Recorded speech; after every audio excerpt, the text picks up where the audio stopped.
हरे कृष्णा। आप सभी का मेरे चैनल द स्पिरिचुअल वैक्सीन में स्वागत है। आज हम जिस टॉपिक पर चर्चा करने जा रहे हैं वो बहुत बड़ी कंट्रोवर्शियल टॉपिक कह सकते हैं, लेकिन भगवान गीता में इसके बारे में कोई कंट्रोवर्सी नहीं रखे हैं। बहुत क्लियरली बताए हैं कि हम सबके समाज में 4 वर्ण और 4 आश्रम हैं। और भगवान गीता के 4थे अध्याय के 13वें श्लोक में बताते हैं, चातुर्वर्ण्यम मया सृष्टम गुण कर्म विभाग स तस्य कर्तारम अपि माम विद्धि कर्तारम अव्ययम। भगवान बोलते हैं कि किसी भी समाज में क्या है, 4 प्रकार के वर्ण और 4 प्रकार के आश्रम है। वो किस बेसिस पे डिवाइड हुआ है कि उनका जो है चातुर्वर्ण्यमया सिस्टम गुण कर्म विभाग सो। हमारा जो साइकोफिजिकल नेचर है, हमारा गुण और कर्म, हमारा क्या गुण है और क्या हम कर्म करते हैं। जैसे एक डॉक्टर है, तो डॉक्टर ठीक है, उन्होंने डिग्री प्राप्त किया, लेकिन वो डॉक्टर कार्य कर रहे हैं कि नहीं कर रहे हैं। यदि डॉक्टर का डिग्री लेने के बाद भी डॉक्टर कार्य यदि वो नहीं कर रहे हैं तो वो डॉक्टर एक्चुअली में नहीं कहलाएंगे। इसलिए इस समाज में क्या है, 4 प्रकार के वर्ण और 4 प्रकार के आश्रम। इसको आजकल विकृत कर दिया गया, इसको जाति व्यवस्था में बदल दिया गया, बट ऐसा नहीं। भगवान जाति प्रथा के बारे में नहीं बात बोल रहे। भगवान गीता में बोलते हैं वर्ण और आश्रम। तो सबसे पहले हम वर्ण पर चर्चा करेंगे। तो 4 वर्ण हमारा ब्राह्मण, क्षत्रिय, वैश्य और शूद्र। और ये क्या है, हमारा जो गुण है और जो हमारा कर्म है उसके अनुसार से डिवाइड किया गया। तो जो ब्राह्मण है वो क्या है, वो सत्वगुण में होते हैं और उनको इंटेलिजेंट क्लास बोला जाता है और टीचिंग क्लास ही बोला जाता है। उनमें क्या है, सत्वगुण ज़्यादा होता है। वो पढ़ाने लिखाने का काम, टीचिंग का काम करते हैं, है ना, तो वो ब्राह्मण क्लास कहलाते हैं। दूसरा क्या है, क्षत्रिय। क्षत्रिय में क्या है, रजोगुण ज़्यादा होता है, मतलब उनमें डिफेंस, उनकी जिम्मेदारी डिफेंस की होती है। तो ये काफ़ी हट्टे खट्टे मजबूत होते हैं। और ये सब की किस ब्राह्मण, ये सब चारों वर्ण में क्या गुण है वो 18वें अध्याय में भगवान डिटेल में बताए। तो क्षत्रिय में रजोगुण ज़्यादा होता है। ब्राह्मण को बुलाता है समाज का हेड है, हेड। क्षत्रिय को बुलाता है भुजाएं हैं। इनमें रजोगुण ज़्यादा क्षत्रियों में होता है। और जो वैश्य होता है, वैश्य में क्या होता है, रजोगुण और तमोगुण का मिश्रण होता है, उनमें दोनों गुण पाए जाते हैं। तो वैश्य का क्या काम है, वो उनको गो, कृषि और वाणिज्य, इनका ये काम है। तो बिजनेस करते हैं, गोपालन करते हैं, गृहस्थी करते हैं, ये वैश्य का काम है। और शूद्र कौन है, शूद्र होते हैं वो शूद्र को जिसमें तमोगुण ज़्यादा होता है।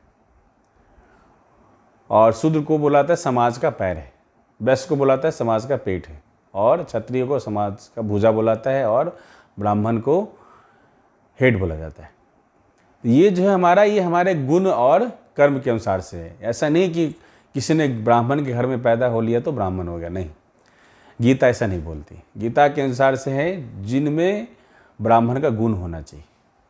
क्या हो, उनमें सत्वगुण ज़्यादा होना चाहिए, वो ब्रह्म के जानकार होना चाहिए, है, वो टीचिंग का वर्क करते हो, है ना। और उनका सर्वाइवल किस पे होता है, डोनेशन पे। वो ब्राह्मण नौकरी नहीं करते, उनको डोनेशन मिल जाती, दान दी जाती, उन पर सर्वाइव करते हैं।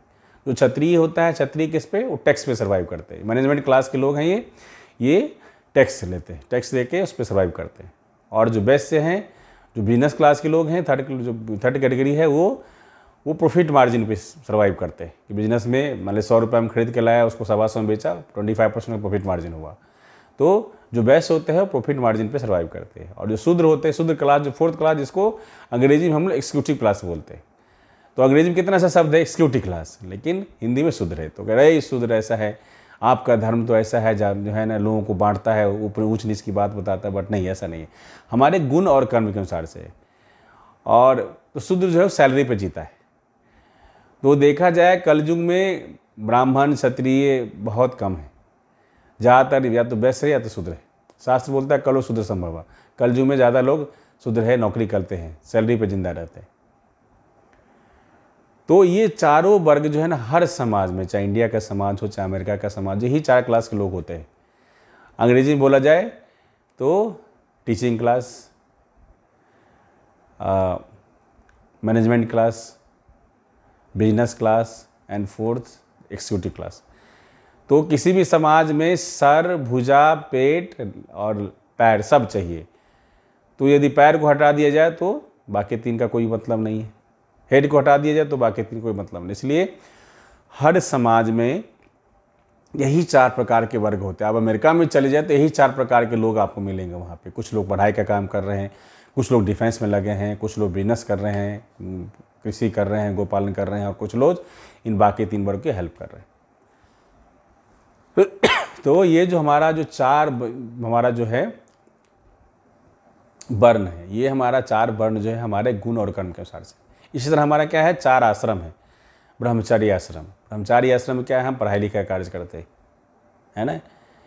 और इस आश्रम में पता चलता है कि किसी में कौन सा गुण ज़्यादा प्रिडोमिनेट करता है। पहले ऐसा कल्चर था कि हम बच्चे लोग गुरुकुल में जाते थे और वहीं से पता चल जाता है किसी बच्चे में सत्वगुण ज़्यादा है, कौन टीचिंग क्लास का जाएगा, किसी में रजोगुण ज़्यादा है वो डिफेंस में जाएगा, है ना। किसी में तमोगुण रजोगुण का मिक्सचर है वो बेस्ट बनेगा, और जिसमें तमोगुण ज़्यादा है वो शूद्र बनेगा।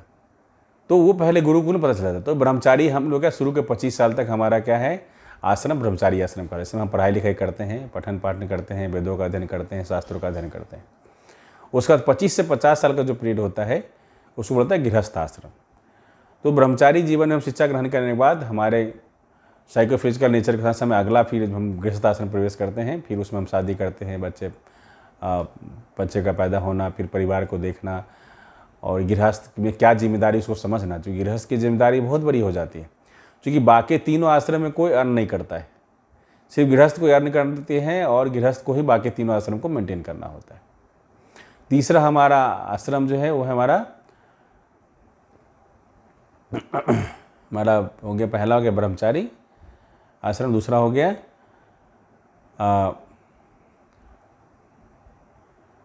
गृहस्थ आश्रम, और तीसरा हमारा वानप्रस्थ आश्रम है। वानप्रस्थ आश्रम हमारा 50 साल से लेकर 75 साल का एज जो होता है वानप्रस्थ होता है। इसको रिटायरमेंट लाइफ भी बोलते हैं, जिसमें हम कम एक्टिव अपने वर्क से हम अपने आप को साइड करते हैं, और अपने हमारा जो प्रिंसिपल हमारा जो हम सबका जो असली ड्यूटी है भगवान का सेवा करना, भक्ति करना, हमारा जो असली लक्ष्य की प्राप्ति करना, उसके लिए हम सब उसमें ग्रेजुअली अपने आप को इन्वॉल्व करते जाते हैं।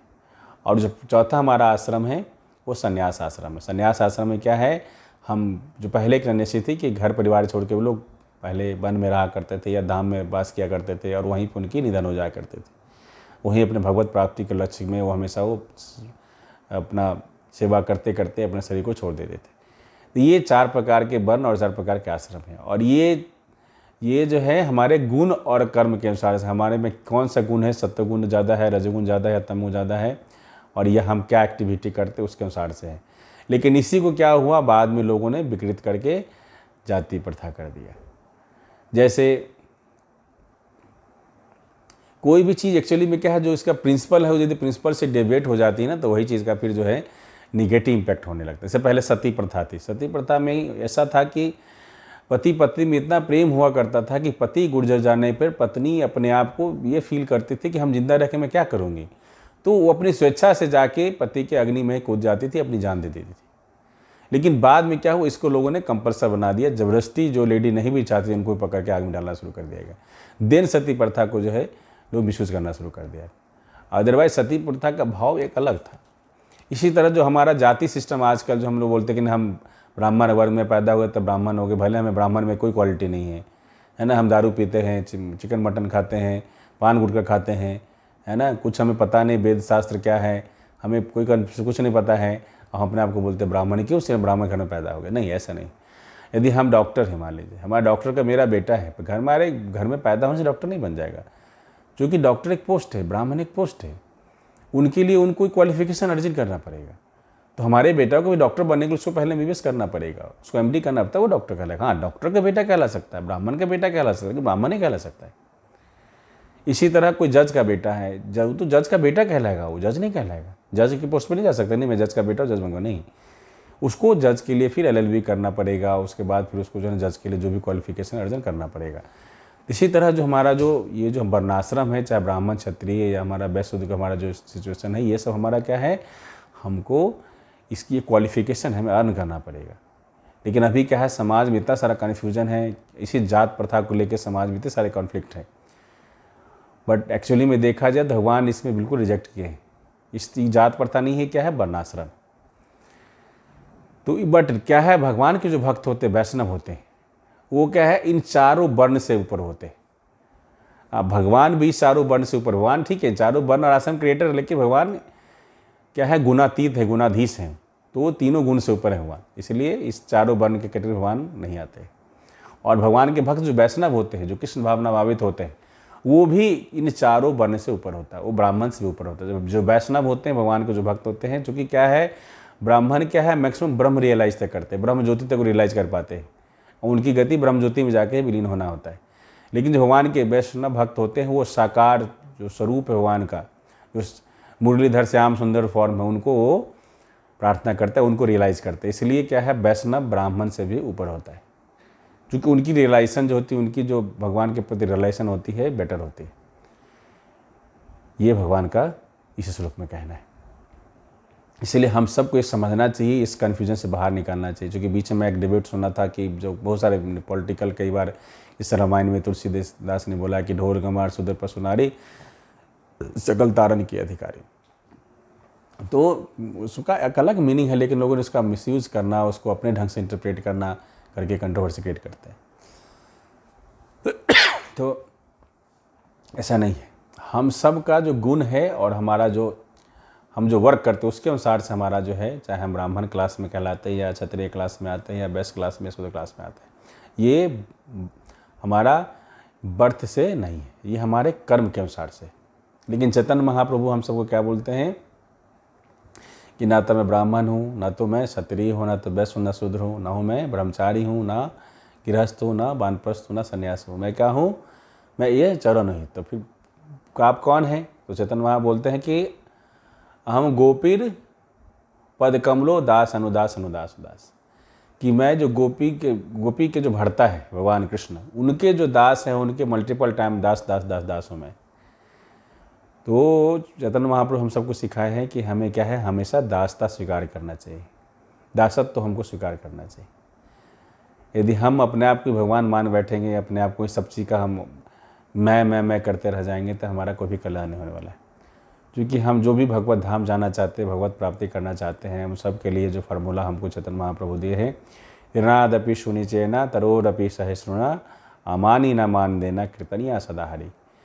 चूँकि क्या है, हमको भगवत धाम जाने के लिए कीर्तनिया सदा हरि करना पड़ेगा, भगवान का नाम हमेशा लेना पड़ेगा। हरे कृष्णा कृष्णा कृष्णा हरे हरे, हरे राम राम राम हरे हरे। यही एक तरीका है जिससे हम भगवत धाम को जा सकते हैं। लेकिन उस कब हम ले पाएंगे सदा, कि हमारे पास 3 क्वालिटी होना चाहिए। तीर्णादपि सुनिचेना, हम सबको घास से भी ज़्यादा हम्बल होना चाहिए। जैसे घास के ऊपर लोग पैर रख देता है, घास फिर से थोड़ी देर बाद जब चला तो खड़ा हो जाता है। तो हमें घास की तरह अपने आप को छोटा तरीन समझना चाहिए, हमेशा अपनी ईगो में नहीं रहना चाहिए। तो हमें घास की तरह विनम्र होना चाहिए। उसके बाद तरोरपि सहिष्णुना, तो हमारा पहला क्राइटेरिया होगा, हमें ह्यूमिलिटी होना चाहिए। दूसरा क्राइटेरिया क्या है, सहिष्णु, टॉलरेंट होना चाहिए। आजकल बहुत सारी इंटॉलरेंट की बात चल रही है, लेकिन अब भगवान क्या बोलते हैं, हमें टॉलरेंट होना चाहिए। किसकी तरह? पेड़ की तरह। पेड़ ऐसा टॉलरेंट है कि उसको जो काटता है उसको पेड़ छाया देता है, जो काटता है उसको फल देगा। इस तरह हम सबको यदि टॉलरेंट होना चाहिए हर परिस्थितियों को, चाहे आज कोई हमें अच्छा बोले या बुरा बोले, हमें कोई लाभ की स्थिति हो या हानि की स्थिति, हर स्थिति हमें सामान्य रहना चाहिए। ठीक है, प्रभु कृपा है, जैसा मिला ठीक है। उसके बाद अमानी न मानी देना, कभी भी हम सबको अपने मान के लिए चिंता नहीं करना चाहिए। बिना मान की चिंता किए हुए हमें दूसरों को हमेशा सम्मान देना चाहिए, रिस्पेक्ट करना चाहिए। ये 3 क्वालिटी यदि हमें है, तब कीर्तनिया सदाहरि, तब हम भगवान का नाम हमेशा ले सकते हैं। अदरवाइज हम मैं और मेरा में हम लोग परेशान रहेंगे, है ना।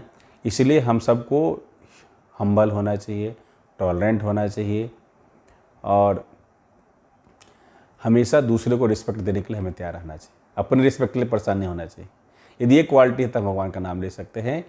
और ये भगवान का नाम लेना ही एक ऐसा माध्यम है, सशक्त माध्यम है, जिसके थ्रू हम भगवत धाम को जा सकते हैं, जो हम सबका जीवन का परम लक्ष्य है। इसलिए आप सबसे अनुरोध है, हम सबका जो कन्फ्यूजन है इस वर्णाश्रम सिस्टम, जाति सिस्टम, इस सब के क्लैरिटी के लिए मैंने भगवान जो भगवद गीता में बोलते हैं उसको मैंने क्लियर करने की कोशिश किया। आप सबसे अनुरोध है कि आप सब लोग भगवद गीता का 4था अध्याय का 13वां श्लोक का तात्पर्य पढ़ें, बढ़िया से डिटेल समझें और आपको क्लियर हो जाएगा। और इस कन्फ्यूजन से बाहर निकलें और अपने आप को यदि चाहते भगवत धाम प्राप्त करना चाहते हैं तो सदा हरे कृष्णा कृष्णा कृष्णा हरे हरे, हरे राम राम राम हरे हरे। अब जहाँ पे भी है, जिस स्थिति में है, किसी को स्थिति बदलने की ज़रूरत नहीं कि ऐसा नहीं कि हम कुछ वैसे है तो हम ब्राह्मण बनेंगे उसके बाद ही भक्ति कर सकते हैं, ऐसा नहीं। आप जिस स्थान पे हैं उसी स्थान पे भक्ति कर सकते हैं। हमें सदा करना है कि हमें जो भी हम काम कर रहे हैं, भगवान गीता में बोलते हैं कि तस्मात् सर्वेषु कालेषु मां मनुस्मृति च मयि अर्पिता मन बुद्धि मां मे विश्वस्य संशय। हम जिस स्थान में, जिस काल में, जहाँ पे भी हमें क्या हमेशा भगवान का नाम लेते रहना है, उसी से हमारा कल्याण हो जाएगा। बेसिकली ये जो वर्णाश्रम सिस्टम, उसका एक ही लक्ष्य है कि हम सब पहले इंसान कहलाए। यदि हम वर्णाश्रम सिस्टम को फॉलो करते हैं तो हम इंसान कहलाते हैं, otherwise we are not better than animal. और वर्णाश्रम सिस्टम का एक ही मकसद है कि हम सबको धीरे धीरे हमारे प्रोग्रेस हो, हम धीरे धीरे हम जो है सत्वगुण में बढ़ें, हम धीरे धीरे जो है हमें सत्वगुण बढ़े, क्योंकि जब तक सत्वगुण नहीं होगा हम भगवान की भक्ति नहीं कर पाएंगे। जब तक भगवान की भक्ति नहीं कर पाएंगे, भगवत धाम को जाना मुश्किल है। इसलिए इस वर्णाश्रम सिस्टम का एक ही मकसद है कि हम सब में सत्वगुण आए, हम भगवान की भक्ति कर पाएँ, उस जितना जल्दी हो सके भगवान के धाम को हम जा सकें। इसलिए आप सबको बहुत बहुत धन्यवाद। श्रील प्रभुपाद की जय, श्रीमद् भगवद गीता की जय। निताई गौर प्रेमानंदे, हरि हरि बोल।